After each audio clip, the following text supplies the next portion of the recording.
Assalamualaikum warahmatullahi wabarakatuh. Alhamdulillah rabbil alamin wa bihi nasta'inu ala umurid dunya waddin. Wassalatu wassalamu ala rasulil amin wa ala alihi wa ashabihi ajma'in, amma ba'du. InsyaAllah pada malam hari ini kita akan bincangkan sedikit mengenai ayat-ayat yang bermula daripada seruan ya ayyuhalladzina amanu. Allah Subhanahu wa taala berfirman dalam surah Al-Anfal ayat 27 dan 28, a'udzubillahi minasyaitonir rajim, ya ayyuhalladzina amanu la takhunullaha war rasula wa takhunu amanatikum wa antum ta'lamun wa'lamu annama amwalukum wa auladukum fitnah wa annallaha indahu ajrun azim. Surah Al-Anfal ayat 27 dan 28. Allah Subhanahu wa taala menyeru, wahai orang-orang yang beriman, la takhunullah, jangan kalian mengkhianati Allah Subhanahu wa taala, war rasul, dan jangan kalian mengkhianati Rasulullah sallallahu alaihi wasallam, wa takhunu amanatikum, dan jangan kalian mengkhianati amanah-amanah yang telah diberikan kepada kalian, wa antum ta'lamun, sedangkan kalian mengetahui akibatnya, sedangkan kalian mengetahui amanah yang diberikan terhadap kalian, sedangkan kalian mengetahui mengenai Allah Subhanahu wa taala dan agamanya, sedangkan kalian mengetahui Rasulullah sallallahu alaihi wasallam dan sunnah-sunnahnya. Wa'lamu, dan ketahuilah, annama amwalukum, bahawa sesungguhnya harta benda kalian, wa auladukum, dan anak pinak kalian, fitnatun, ujian, wa annallaha indahu ajrun azim, dan sesungguhnya Allah Subhanahu wa taala di sisinya ada ganjaran yang besar. Ini sebuah pendidikan, sebuah arahan daripada Allah Subhanahu wa taala kepada orang-orang yang beriman. Kalau kita fikir orang-orang yang beriman mustahil melakukan khianat terhadap Allah Subhanahu wa taala. Logiknya, kalau seseorang tu beriman, tidak sepatutnya seseorang yang beriman itu khianat terhadap Allah Subhanahu wa taala, khianat terhadap Rasulullah sallallahu alaihi wasallam, khianat terhadap amanah yang diberikan kepada mereka kerana mereka beriman. Tetapi realitinya, orang-orang yang beriman, tahap keimanan mereka berbeza-beza. Realitinya, orang yang beriman, mereka adalah manusia, mungkin silap, mungkin terlupa, dan ini berlaku. Ada banyak kisah berlaku. Di antaranya ada ketikanya Rasulullah sallallahu alaihi wasallam mengarahkan sahabat-sahabat untuk pergi menyerang Quraisy. Pada ketika itu dipimpin oleh Abu Sufyan. Kemudian ada di kalangan umat Islam mengutuskan surat memberitahu, wahai Abu Sufyan, sesungguhnya Rasulullah sallallahu alaihi wasallam telah mengarahkan untuk memerangi kamu. Maknanya dia melakukan khianat terhadap Rasulullah sallallahu alaihi wasallam.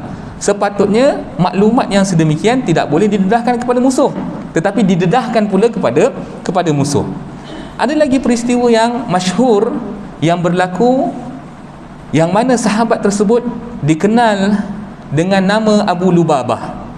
Abu Lubabah merupakan seorang yang diutus oleh Rasulullah sallallahu alaihi wasallam untuk berunding dengan sebuah kabilah Yahudi yang dikenal sebagai Bani Quraidah.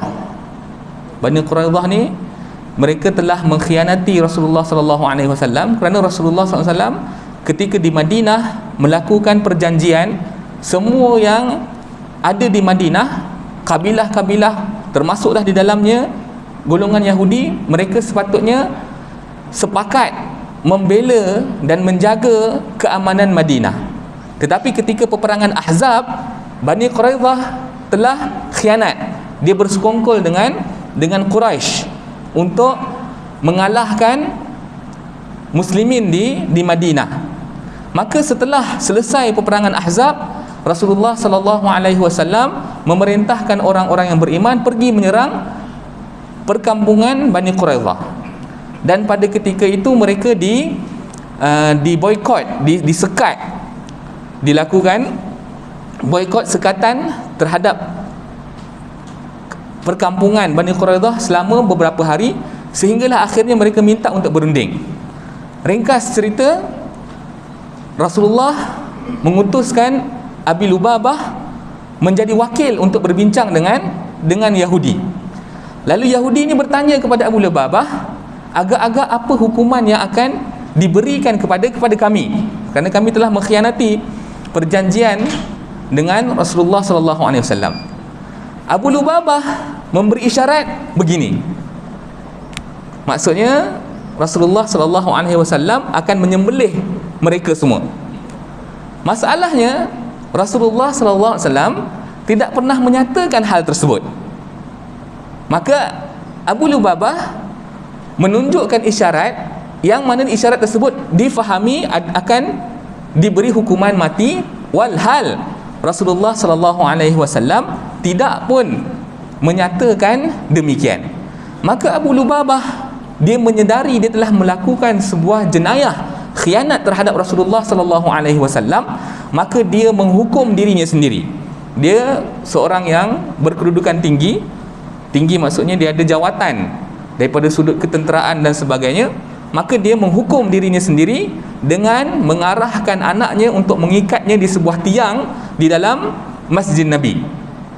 Kalau seandainya kita pergi di Raudhah pada hari ini, di Raudhah, di dalam Raudhah ada salah satu tiang tu diberi nama tiang Abu Lubabah, kerana pada tiang tersebut Abu Lubabah mengikat dirinya tidak makan dan minum selama, ada yang mengatakan selama 6 hari, kerana mengistiharkan penyesalan terhadap apa yang telah dilakukan, apa yang telah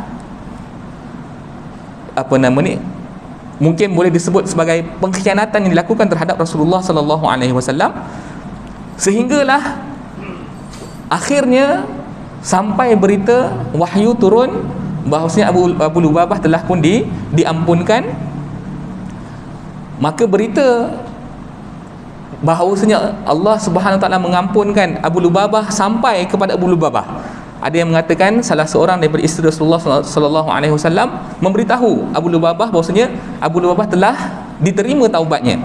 Akan tetapi Abu Lubabah mengatakan tidak, sehinggalah Rasulullah sallallahu alaihi wasallam sendiri yang memberitahu dan yang melepaskan ikatan tersebut.